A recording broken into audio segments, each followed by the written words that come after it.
दोस्तों, तो MS Excel से पूछे गए पुराने प्रश्नों के माध्यम से हम एमएस एक्सेल को जानेंगे। तो एमएस एक्सेल में बनी फाइल को क्या कहा जाता है? तो उसको हम वर्कबुक कहते हैं। एमएस एक्सेल में बनी फाइल को वर्कबुक कहा जाता है। एक्सेल में क्षैतिज पंक्ति को क्या कहा जाता है? जो क्षैतिज पंक्ति होती है उसको हम रो कहते हैं। देखिए, रो में 3 अक्षर हैं और क्षैतिज में 3 अक्षर, इसे कोरिलेट करके याद रख सकते हैं। एक्सेल में लंबवत स्तंभ को कहा जाता है कॉलम। जिसमें इसमें एल आ रहा है, इसमें ला आ रहा है, तो क्योंकि ये परीक्षाओं में कन्फ्यूजन बन जाता है। एक्सेल में रो को किससे दर्शाया जाता है? तो रो को हम नंबर से दर्शाते हैं और कॉलम को अल्फ़ाबेट से दर्शाते हैं। कॉलम को अल्फ़ाबेट से दर्शाते हैं। ये सभी प्रश्न परीक्षाओं में बने हुए हैं। छोटी सी वीडियो के माध्यम से संपूर्ण एक्सेल का एक एनालिसिस हो जाएगा आपको।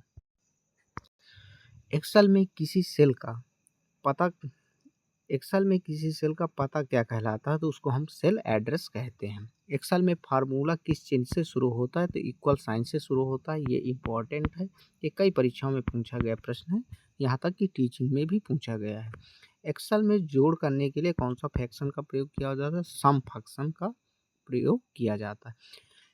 एक्सेल में डेटा को क्रम में लगाने को सॉर्टिंग कहते हैं, यह भी इम्पॉर्टेंट है।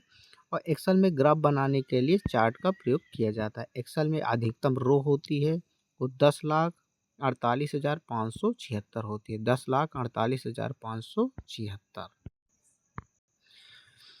और एक्सेल में अधिकतम कितने कॉलम होते हैं? तो 16,384। एक्सेल में ऑटो सम शॉर्टकट ये भी इम्पॉर्टेंट है, तो इसको हम आल्ट प्लस इक्वल साइन से करते हैं। एक्सेल में सेल एडिट करने के लिए F2 का प्रयोग यानी फंक्शन की F2 का प्रयोग करते हैं, ये भी इम्पॉर्टेंट बिंदु है। एक्सेल में नई वर्कबुक खोलने के लिए Ctrl+N का उपयोग किया जाता है। एक्सेल में सेव करने के लिए Ctrl+S, एक्सेल में कॉपी करने के लिए Ctrl+C, एक्सेल में पेस्ट करने के लिए Ctrl+V।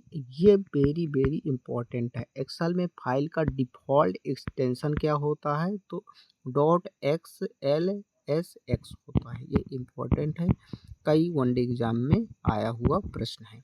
एक्सेल में रो और कॉलम से मिलने से क्या बनता है? तो सेल बनता है।